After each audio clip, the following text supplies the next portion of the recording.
पहले ममता सोनिया की मुलाकात, अब राहुल अभिषेक की 1.5 घंटे मीटिंग। क्या टीएमसी का होगा कांग्रेस में विलय? जिसके लिए ममता ने कुर्बान की सीट, वो भी दे रही धोखा। क्या राहुल शांत करवाएंगे टीएमसी में बगावत के सुर?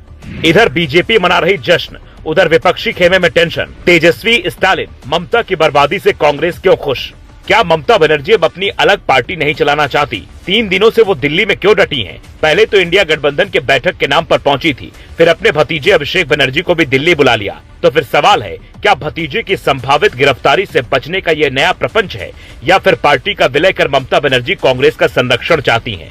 कांग्रेस भले ही बुरे दौर से गुजर रही हो, लेकिन राजनीति के जानकार कहते हैं कि आज भी कांग्रेस पार्टी कई क्षेत्रीय दलों से ज्यादा मजबूत स्थिति में है।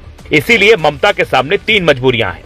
पहली, टीएमसी के 20 लोकसभा सांसद डॉक्टर काकोली, घोष, दस्तीदार के नेतृत्व में बगावत कर चुके हैं। ऐसे में संसद में टीएमसी का वजूद खतरे में है। ऐसे में कांग्रेस का साथ दें तो संसद में टीएमसी की मुश्किलें कम हो सकती हैं। दूसरी, टीएमसी के सामने जोड़ा घास फूल सिंबल फ्रीज होने का खतरा है।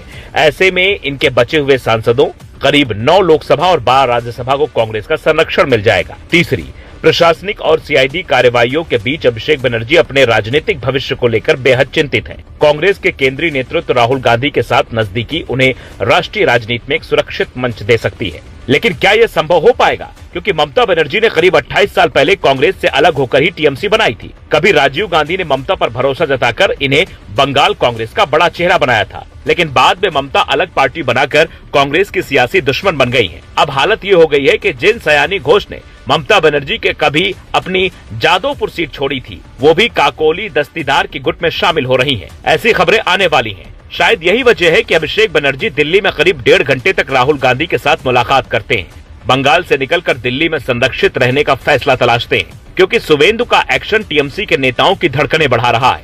लेकिन कहते हैं कि सब वक्त की बात है।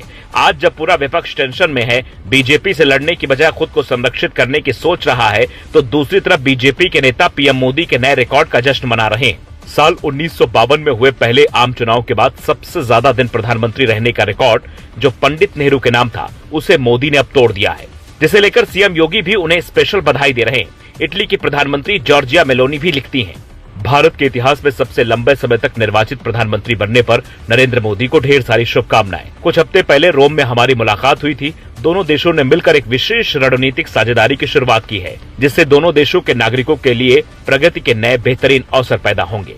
आपको याद होगा कि उस मुलाकात के दौरान पीएम मोदी ने मेलोनी को मेलोडी टॉफी भी गिफ्ट की थी, जिसे लेकर मेलोनी बेहद खुश नजर आई थी। यानी एक तरफ देश में विपक्ष पीएम मोदी पर सवाल उठा रहा है, उसकी नीतियों की आलोचना कर रहा है, तो दूसरी तरफ कई विदेशी नेता उनके मुरीद दिख रहे हैं।